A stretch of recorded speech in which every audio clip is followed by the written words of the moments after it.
Dos figuras se reflejaban en el horizonte del desierto de Judea. Una de ellas era una anciana viuda y la otra era una mujer joven. Arrugas agrietaban la piel de la primera dama y el polvo ensuciaba el rostro de las dos. Ambas caminaban juntas hacia cualquier lado y cualquier espectador realmente hubiera creído que las dos mujeres eran una sola, lo cual habría estado bien para Ruth y para Noemí porque solo se tenían la una a la otra. 10 años antes una hambruna había hecho salir de Belén a Noemí y a su esposo. Habían dejado su tierra para irse al territorio enemigo de Moab. Ahí hallaron una buena tierra fértil para sus cultivos y al mismo tiempo también ahí en ese lugar pudieron encontrar esposas para cada uno de sus hijos. Un día la tragedia los golpeó. El esposo de Noemí murió, igual que sus dos hijos. Noemí resolvió regresar a su pueblo natal de Belén y Ruth, una de sus nueras, decidió ir con ella. Difícilmente las dos pudieron haberse visto en una situación más lamentable cuando entraron a la aldea, sin dinero, sin posesiones, sin lujos, nada, ni tierra donde cultivar. En el siglo XX a.C., la seguridad de una mujer se hallaba en su esposo y su futuro estaba asegurado solamente por sus hijos. Así que estas dos viudas no tenían ni lo uno ni lo otro. Así que tendrían que encontrar algún tipo de suerte en la casa, en algún lugar, o tal vez hallar algo como el ejército de salvación. Sin embargo, aunque no lo creas, esta historia, la historia de Ruth, fue escrita para ti. Déjame contarte un poco. Las mujeres entraron a la aldea arrastrando los pies y se dispusieron a encontrar algún tipo de sustento. Ruth fue a un campo cercano para recoger suficiente grano para hacer el pan. Boaz entra directamente en escena. Imaginemos a un tipo fornido, con mandíbula cuadrada, cabello ondulado, bíceps sobresalientes, pectorales abultados, dientes brillantes y sobre todo bolsillos que tenían mucho dinero. Una educación de primera, un jet privado, hacienda rentable, casa amplia y totalmente pagado. El hombre no tenía intención de interrumpir con un matrimonio su encantadora vida. Pero entonces vio a Ruth. Ella no era el primer inmigrante que andaba en búsqueda de grano en sus campos, porque este hombre tenía grandes campos de plantación. Pero sí fue la primera mujer en robarle el corazón. La mirada de ella captó la de él por completo. En un instante, esta mujer figuró en la vida de Boaz. Ojos de forma de almendras, cabello color chocolate, un rostro extranjero lo suficientemente bello como para encantar a cualquier hombre. Rubor hermoso como para intrigar a cualquiera. El corazón de Boaz palpitó como un gran timbre dentro de él y las rodillas empezaron a temblar como gelatina. Tan rápido como se puede pasar de una página a otra en la Biblia, Boaz se enteró en el Facebook de la época del nombre, la historia y el estado de esta mujer. Le mejoró el puesto de trabajo, por supuesto. La invitó a cenar y le dijo al capataz que la llevara a salvo de regreso a casa. Esto me lo estoy imaginando, pero algo parecido habrá sucedido. Es decir, en una palabra, Boaz le concedió gracia. Al menos esa es la palabra que Ruth escogió. Señor mío, hallé yo gracia delante de tus ojos, porque me has consolado y porque has hablado al corazón de tu sierva, aunque no soy como ninguna de tus criadas. Ruth 12:13 nos dice eso. Ruth salió con 30 libras de grano y una sonrisa que no se le podía borrar en el rostro. Cuando llegó a casa le contó a Noemí. Noemí escuchó la historia y cuando reconoció el nombre de Boaz, vio que tenía una oportunidad. Ese nombre le parecía algo familiar. Ese era, si no se equivocaba Noemí, el chico de Rahab. Era el tornado de rostro pecoso de muchas reuniones familiares de las cuales Noemí había tenido en mucho tiempo atrás. La mente de Noemí comenzó a dar vueltas con muchas posibilidades. Al ser esta la temporada de la cosecha, Boaz estaría cenando con los hombres y pasando la noche en el suelo para alejar a los intrusos del cultivo. Noemí le dijo a Ruth: te lavarás pues y te ungirás, y vistiendo tus vestidos irás a la era, mas no te darás a conocer al varón hasta que él haya acabado de comer y de beber. Y cuando él se acueste, notarás el lugar donde se acuesta, e irás y descubrirás sus pies, y te acostarás allí, y él te dirá lo que habrás de hacer. Perdóname mientras seco el vapor de mis lentes, pero ¿cómo entró en la Biblia esta seducción moabita de medianoche?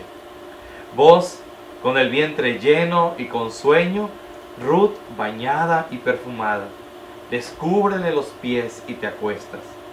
¿En qué estaba pensando Noemí? Bueno, ella estaba pensando en que era hora de que Ruth siguiera con su vida. La joven aún estaba llorando la muerte de su joven marido. Cuando Noemí le dijo: ponte tu mejor ropa, usó una frase que describe la vestimenta usada después de un periodo de luto. Mientras Ruth estuviera vestida de negro, vos, como hombre respetable que era, se iba a mantener a distancia. Podría ser que Noemí estuviera pretendiendo que Ruth se quitara la ropa de su aflicción y se pusiera una nueva ropa, y esa nueva ropa señalaba el reingreso de Ruth a la sociedad. Noemí también estaba pensando en la ley de redención por parte del pariente cercano. Si un hombre moría sin hijos, su propiedad no se transfería ni a su esposa ni a nadie más, sino a su hermano. Esta costumbre mantenía la tierra dentro de la misma familia, pero también dejaba vulnerable a la viuda. Para protegerla, la ley exigía que el hermano del hombre difunto se casara con la viuda sin hijos. Si el fallecido no tenía hermanos, entonces el varón pariente más cercano debía proveer para la viuda, pero no necesariamente tenía que casarse con ella. Esta ley mantenía la propiedad dentro de la familia y otorgaba protección a la viuda, y en algunos casos también otorgaba un esposo. Aunque Noemí y Ruth no tenían hijos vivos, tenían un primo llamado Boz, quien ya una vez había sido amable con ellas. Valía la pena entonces correr el riesgo. Así que nos dice la Biblia esto: descendió pues a la era e hizo todo lo que su suegra le había mandado. Y cuando Boz hubo comido y bebido y su corazón estuvo contento, se retiró a dormir a un lado del montón. Así que Ruth se quedó en las sombras, vigilando a los hombres que estaban sentados alrededor del fuego cuando habían terminado de comer. Uno por uno, todos ellos se pusieron de pie y se fueron a la casa a pasar la noche. Risas y charlas poco a poco se empezaron a ir callando para darle paso a los ronquidos.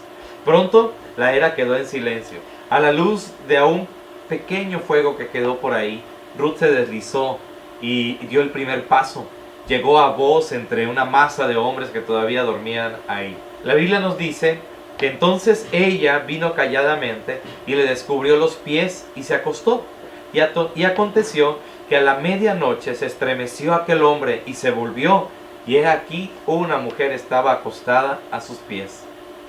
El hombre, Boz, se sorprendió, sin duda, y este gesto casi equivalía a la entrega del anillo de compromiso. Ruth le dijo: yo soy Ruth, tu sierva. Extiende el borde de tu capa sobre tu sierva, porque cuanto eres tú mi pariente más cercano. Esa fue una audaz jugada de parte de Ruth. La verdad es que Boz no tenía ninguna obligación de casarse con ella, pues era pariente, pero no hermano de su difunto esposo. Además, Ruth era extranjera y él era un poderoso hacendado. La joven era una forastera, indigente, y el hombre era un agente de poder local. Ella era una desconocida y él era muy conocido. Sin embargo, Ruth se atrevió a preguntarle: ¿nos ampararás? Y Boz entonces sonrió. El hombre se puso en acción. Convocó a una reunión de 10 líderes de la ciudad. Hizo llamar a otro individuo que resultó ser un pariente todavía más cercano de Noemí que el mismo Boz. Posiblemente, al huir de la hambruna, el finado esposo de la mujer había vendido su propiedad a alguien que no era familiar. Cuando Boz le habló de la propiedad al pariente más cercano, este dijo que ejercería su derecho y que él iba a comprar aquella propiedad. Pero entonces Boz le mostró las letras pequeñas del contrato. El mismo día que compres las tierras de mano de Noemí, debes tomar también a Ruth, la moabita, mujer del difunto, para que restaures el nombre muerto de su posesión. En otras palabras, la tierra venía con un par de mujeres incluidas. El pariente entonces rechazó el ofrecimiento y tenemos la corazonada de que Boz sabía lo que haría. Tan pronto como el otro familiar rehusó, Boz tomó a Ruth de la mano y salió corriendo hacia la capilla de bodas. Al final consiguió lo que quería, una oportunidad para casarse con Ruth. La moabita consiguió lo que había imaginado, un hombre que la amparara. A estas alturas, tú ya habrás notado que la historia de Ruth es también nuestra historia. Nosotros también somos pobres, sobre todo espiritualmente, y de eso no hay duda. Monetariamente, no lo sé, quizá. Vestimos túnicas de muerte. La mujer de la historia enterró a su esposo. Nosotros hemos enterrado tal vez nuestros sueños, nuestros anhelos, nuestras aspiraciones. Igual que la madre con lupus o el hombre de negocios en la fila de desempleados, no nos quedan muchas opciones. Pero nuestro Boz se ha fijado en nosotros. Así como el hacendado se acercó a Ruth, Cristo vino por nosotros siendo aún pecadores, dice Romanos 5:8.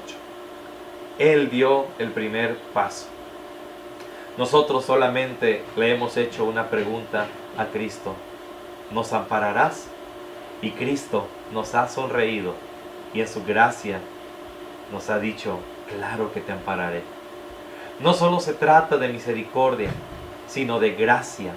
Y esta va más allá de la misericordia. La misericordia le dio a Ruth un poco de comida, pero la gracia le proveyó un esposo y un hogar. La misericordia le dio una segunda oportunidad al hijo pródigo. La gracia le hizo toda una fiesta.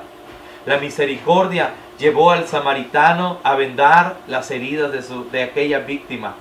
Pero la gracia le hizo dejar su tarjeta de crédito para que cualquier cosa que necesitara esa víctima lo pagara. La misericordia perdonó al ladrón en la cruz, pero la gracia lo escoltó al paraíso. Jesús le dijo a ese hombre: hoy estarás conmigo en el paraíso. La misericordia nos perdona, la gracia nos corteja y se casa con nosotros.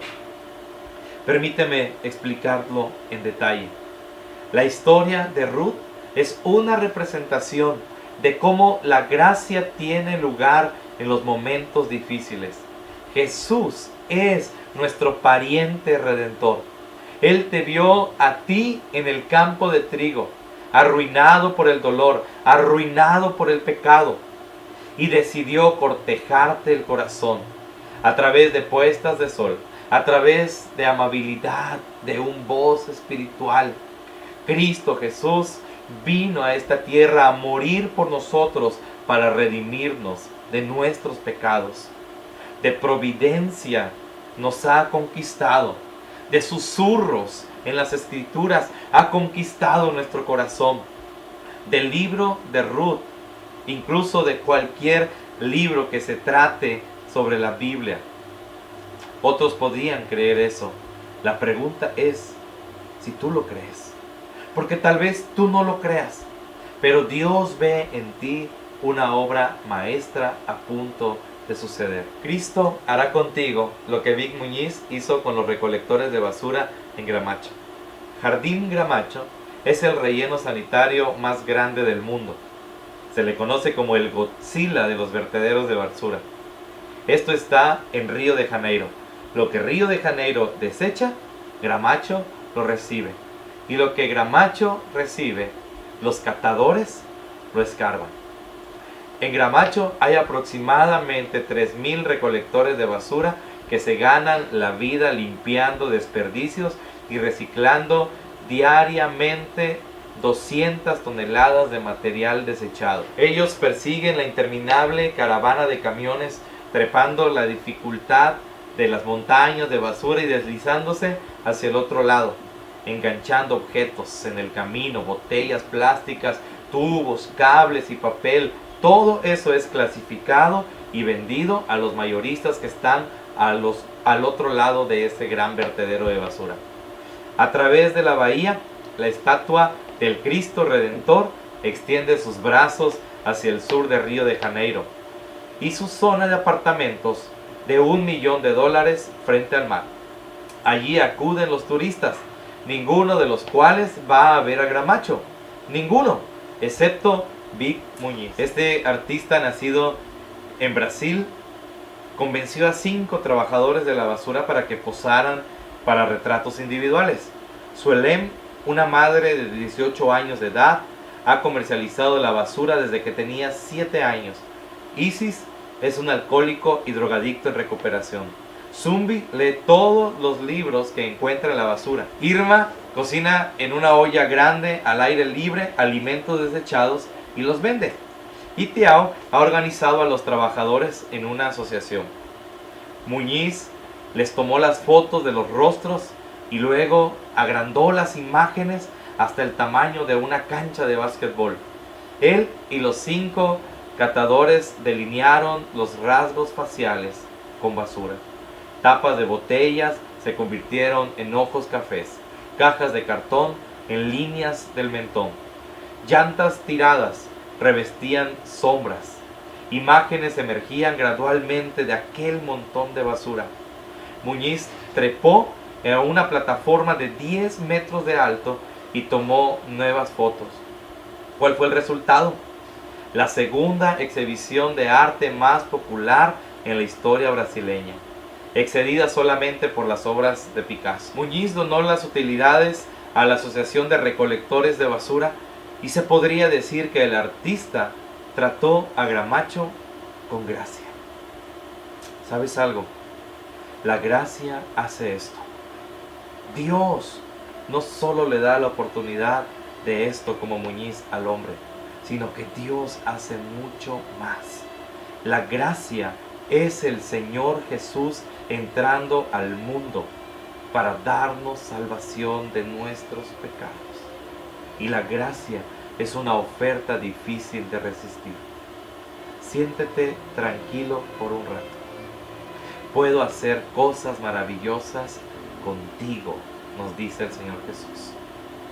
Yo te invito a algo en este día. Cree esta promesa. Actúa en ella. Aférrate como una tapa a una botella. Aférrate a este pacto y a esta esperanza. Imita a Ruth. Ve hacia la gracia de Dios. Ve a la versión que tú tengas del campo de trigo y ponte a trabajar. Sal, porque la gracia de Cristo te está buscando.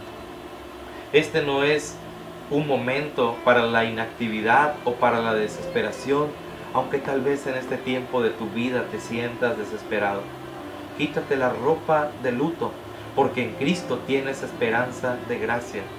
Asume algunos riesgos, asúmelos, porque sabes que Cristo está atrás de ti.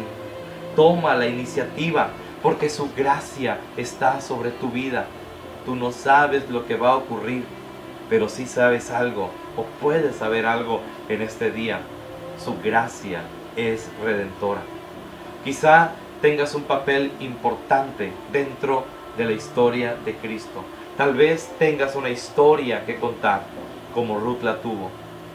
En la última ojeada estaban Boaz, Ruth y Noemí posando para la foto familiar con un bebé recién nacido.